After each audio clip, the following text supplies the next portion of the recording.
Thank you for taking the time to watch this episode of Life Support. If you enjoy the content, we would ask that you like it, hit subscribe, and share it with your friends.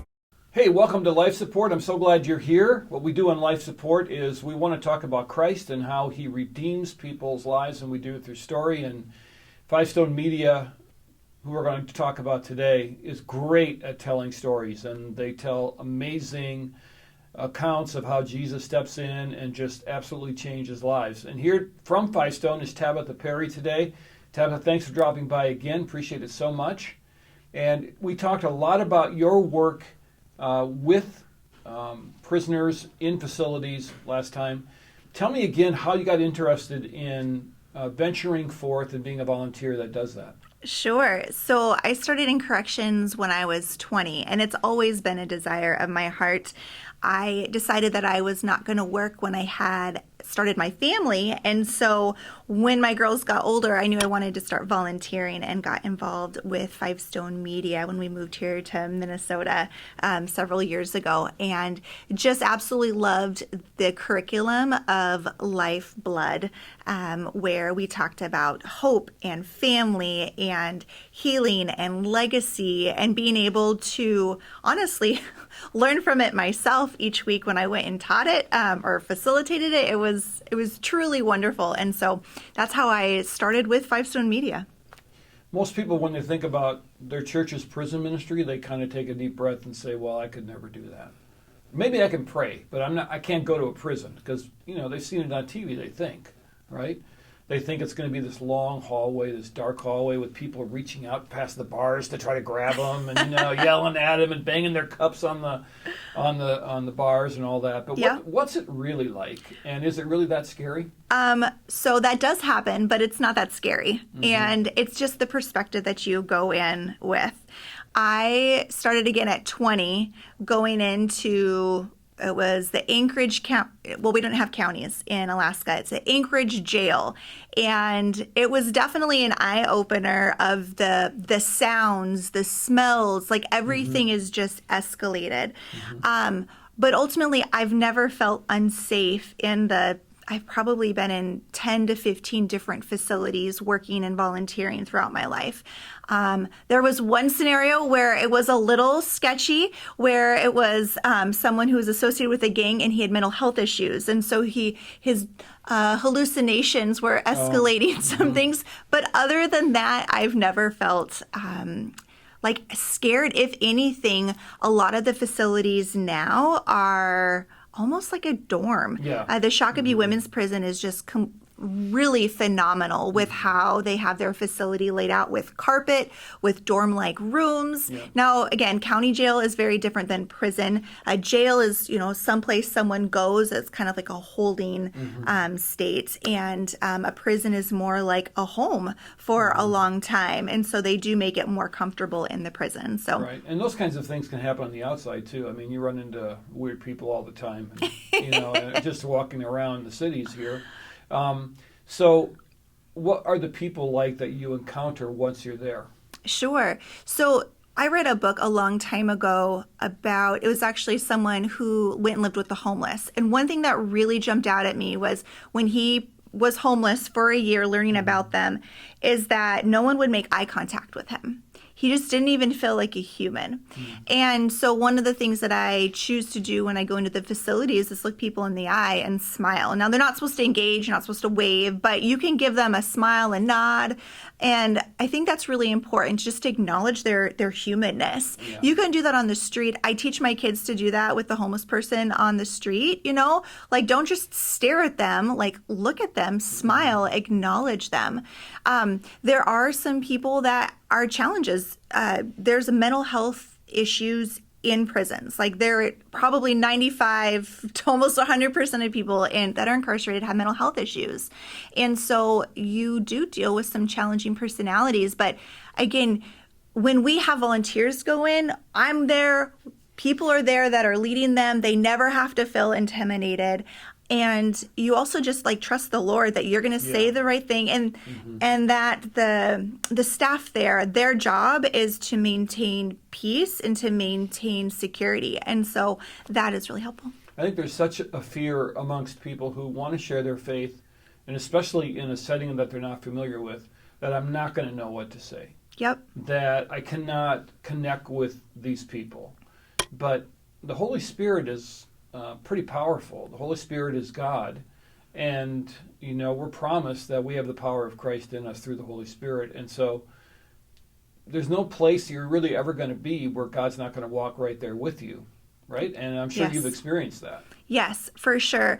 There are several scriptures that I just find so encouraging where it talks about not needing to know what to say. I will give you the words when I need to. And I truly trust that. And there has been times that I have gone to a facility and was completely empty, was so exhausted with what was going on in my life and had literally nothing to offer. Mm-hmm. And I just got goosebumps. Those times were the most powerful times because I wasn't trying to do anything. When I recruit volunteers, I tell them, listen, we're not going in there to save them. That is the Holy Spirit's job to soften their hearts and for God to choose them. We are there for them to feel seen, heard, and known. And so being able to trust that I will say the right thing at the right time is a faith walk. And sometimes I haven't said the right thing at the right time, and that's okay too. You learn from experience. Yeah, and that's the other fear is, well, what if I say the wrong thing? Because maybe that person will never get saved. And it's like, no, God is bigger than that. When I learned that it was not my responsibility to save people, that was a huge burden lifted off my shoulders. And I don't know where I even got that mentality, because that is not biblical at all. Yeah. And so, being able to just go in. It's because we take responsibility for everything. We do. Yeah. We do. Mm-hmm. Yep. But it is our responsibility to, when God's calling us, to strike up a conversation or go where he wants. It's like, how men are in the neighborhood. Men are always out there with their lawnmowers or their tools or something, and they're all kind of looking at each other, right? They're all eyeing each other like, nobody's talking, but they're kind of like, your lawn's nice, and they're kind of looking at each other. Well, if God prompts you to walk across the street and go talk to the guy, you got to go. Yes. That is our responsibility. But what happens when you're there is not anymore. That's and I think the show The Love of Christ has the ministry of presence is so undervalued. And many people are not looking for us to say the exact right thing. They're just glad that you reached out. They're glad you cared. Honestly. I'm glad you asked them a question. I ran into a guy in our neighborhood last night, and I said, how's your new job? And we talked for maybe 3 minutes. And at the end, he goes, wow, thanks a lot for asking me. Oh. I mean, that's all it took. Yep. And so when you visit these people, now you obviously have a game plan. You're bringing curriculum in, but I'm guessing the conversations probably at times go different directions than you think, right? Oh, absolutely. Yeah. And that's, again, why I love being socially adventurous, because you just never know what they're going to say. And again, enter mental health issues, and you get some really interesting perspectives out there. And so you kind of bring it back down, make them feel heard and loved and appreciated. But we're going to come back to this, specific topic that we're discussing. So yes. You haven't been in Bible studies your whole life and you don't know how to conduct yourself? I mean, really, no wonder people don't come to our Bible studies in our churches sometimes, because we expect them to know how to behave. So I'm guessing you have to give them some latitude, and you just have to listen, and you have to be just accepting them for who they are, what they bring. Even many of them, imagine this, they cuss. They cuss when we're in the chapel, right? And it's not, you just Which is let actually it go. Kind of funny. Sometimes they have really good points, and they describe things pretty well with those words that I wouldn't be able to describe with my verbiage. So I appreciate it. That's right. All right. So Five Stone Media had Lifeblood. Now you're working on LifeEdit. Yes. Tell me what that's all about. Sure. So LifeEdit was this concept that I came up with years ago when I had my own life coaching business. I actually created LifeEdit for my clients. And the idea was to understand who they are, what they want, and then specifically how to get it. And I just always had this thing in the back of my head that's like, no, you still want to work in prison. You don't want to just do life coaching. And I'm like, no, I just kept pushing it aside. Mm-hmm. And then finally God was like, what if you combine the two? I'm like, how would this work? So I was like, okay, Lord. And I feel like all this downloads, is created this LifeEdit edition, Right. prison edition, and submitted it to the Department of Corrections. And it got denied. And I was like, dang it. Okay, I really thought this was going to work. I'm like, okay, Lord, well, I tried it. I don't know. And so I kept developing these ideas. And again, this idea of who we are, right? Digging into who does God say we are, because we have the world that can tell us, but ultimately it's who God says that we are, and helping people develop almost like a mission statement for themselves. And then identifying like, what is it that we want? Because we can know who we are, but we don't even necessarily know, like, do we like going to Taco Bell? Do we like going to McDonald's? Do we like going to Chick-fil-A? Like these simple questions, many people don't actually know what they like. Yeah. Even for at a bigger level, do I like the idea of working full time? Do I like the idea of being a stay-at-home mom? Do I want to hybrid my life? So working through that, and then this idea of, okay, so I know who I am, I know what I want, but how do I get it? And then establishing these very small steps, these little edits in life that they can make in order to get what they want. So this concept, I'm like, this definitely works in prison, because when you're in prison, you've probably been told that you are worthless and that you're never going to do anything in your life and you're a murderer or rapist. Like those are the labels that have been put on you, but that's not who God says you are. So being able to now bring LifeEdit into the prison, now that we've got it, I collaborated with Five Stone Media, and because of Lee, who has helped me write it to be more fuller and more biblical, as well as being able to have the backing of the reputation of Five Stone Media. Now, we try not to say anything nice about Lee on this program. So Steve will edit this part out. Okay, deal. Yeah. So you collaborated with them, and it's been a really good collaboration. Yes. Obviously. Yes, because again, most people who go into prison are going to be coming out. Yeah. And so the idea is that why wouldn't we equip them? Bible studies are great. Sermons are great. I mean, we all need that discipleship piece. We all need to learn about Jesus.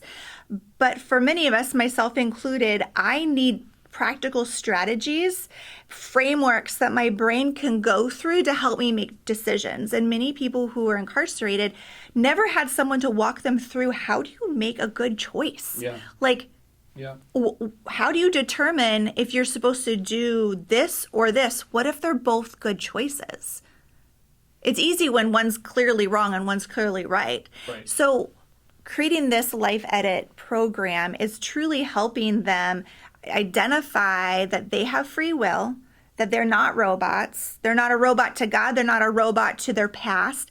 They get to decide what their future is, and they get to decide how they want to make choices. But that also means that they need to identify who they are and like what it is that they want, so they know what direction they want to go in. Yeah, and I don't think the public really understands how hard it is when they get out. That's one thing I've really learned by hanging around all these people is it's brutal out there when you walk out of an institution, because you don't have, it's so hard, you don't have any credit. It's hard to find a place to live, a job that pays any kind of money at all. And to have that opportunity to have at least explored what decision making might look like, it's got to be really valuable. Because when they're in, I'm guessing everything is planned for them. They just, here's where we go today, here's where we go now, and those are big decisions when you get out. Including your family that's waiting for you there a lot of times. It is. That's why the reentry process should start the day that they step in to prison. It doesn't matter if they have a 2-year sentence or 20-year sentence. To be able to start to visualize, to make all these different tweaks and edits in their life, so when they get out, they're just a little bit more ahead of the game than they would have been if they hadn't been. Yeah, many of them don't have IDs. They don't have social security cards. They don't have driver's license. They can't pass the background check. They can't, exactly. And so then they have a hard time finding a place to live. They have a hard, and I mean, Maslow's hierarchy of needs, like our shelter, our food, our clothing, those things are really, really important. And many of them don't even have that. How are they supposed to be making good choices? And again, yes, they've made poor choices in the past, but they've served their time. And if they are a believer, they have been redeemed. They have been forgiven. So it's time for society to also trust that Jesus' forgiveness is enough. And why don't we step up and help them? Well, how do we get rid of that stigma then? Because I can understand if you're a business owner and, someone has been in jail or something, and you see that maybe it was a financial crime. And you can understand a business owner saying to himself, well, man, I don't know if I want to expose our finances or our business to this person. So how do we get rid of that stigma, or how do we open ourselves up more? Sure. Well, it's important to understand boundaries, too. If someone has certain crimes, it is wise to find employment in areas that aren't going to be a deterrent or a temptation for them. Right. That's number one. But from a business person's perspective, I would want to hire someone that is formerly incarcerated or has a colorful past, because they are innovative, they are creative, they're entrepreneurial, they know how to talk to people, they know how to get their way. I mean, they actually have so many great qualities that just need to be mentored and encouraged and brought out and mirrored back to them of who they can be. But yeah, I understand that. But I think that there are a lot more agencies now than there has been that are willing to take the risk, and they've set up boundaries and frameworks within their system that allow people to come in and give them an opportunity. Yeah, and that's interesting that most of the time we think, okay, they're out now and they've got really nothing to offer, so I'm going to give them a lifeline, or I'm going to give them an olive branch and help them to get restarted. But what you're saying is something I've really never heard before. Because they were in jail or in prison, they've got a lot to offer just because of that experience. And I've never really heard that angle before. Absolutely. That's really interesting. I think some of the most powerful people that God has created actually are incarcerated because the devil went after them. He's like, oh no, these people, if they follow the Lord, they are going to be so powerful. They are so strong and creative. I cannot let that happen. So I'm going to go after them harder than I would other people, because they are, if the stories that they say about their hearts and how many of them are so generous and loyal, to the extent that I could not claim that I have ever been that generous or loyal. It is truly incredible, the quality of person that has been incarcerated. And if they're believers, they're the church. Like, we're all the church.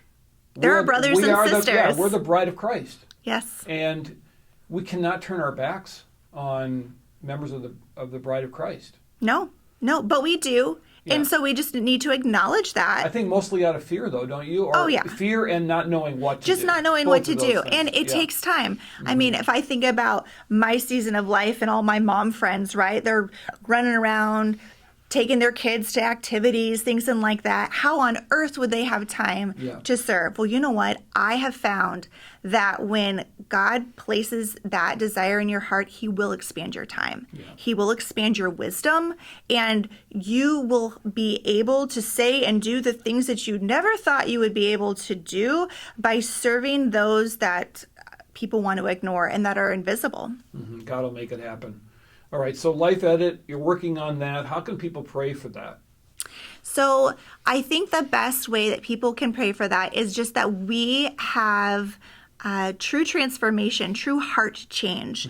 The LifeEdit curriculum was created with a cognitive behavioral model in mind, this idea that our thoughts affect how we feel, which affect what we do. And God is the creator of our brains and is so beautiful what He did. So we need to be praying for our brains that it can be rewired. And so that way we can love others, we can love ourselves, we can love God better. And the LifeEdit program in of itself can help people do that. Right. And if they hop on fivestonemedia.com, they can get a breadth of all the things that Five Stone does, which is a lot. There's a lot going on there, isn't there? Yes. Yes, we have not only our Lifeblood and our LifeEdit curriculums, we also have our Life Support Resources portal where we have mental health support as well as videos for churches to understand how to support people with mental health or substance abuse issues. We also are going to be creating content now on the Pando app that God Behind Bars sponsors on tablets. So we are involved in a lot of different things. We also put on employee appreciation events for the corrections staff. We've been able to serve 2 of the prisons here in Minnesota by buying them donuts and saying thank you so much for what you do. So not only do we serve the incarcerated, we serve those that serve the incarcerated. That's unusual. And I bet that makes a huge impact. I hope it does. And it is a joy because they have such a heart. I think that working in corrections is such an amazing job. And I know that right now they are very much understaffed and looking for the right people to come in and fill those positions. And I think that there are a lot of people that probably have a desire in their heart to go work there, but it's a little confusing.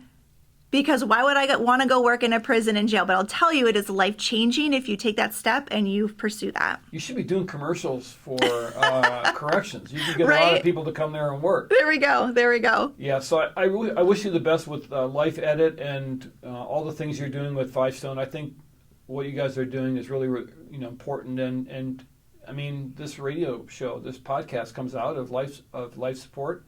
It comes out of Five Stone Media. And so there's just so many aspects to it, but I'm really impressed by what's happening and what God is doing there. So thanks for sharing that with us. I appreciate it very much.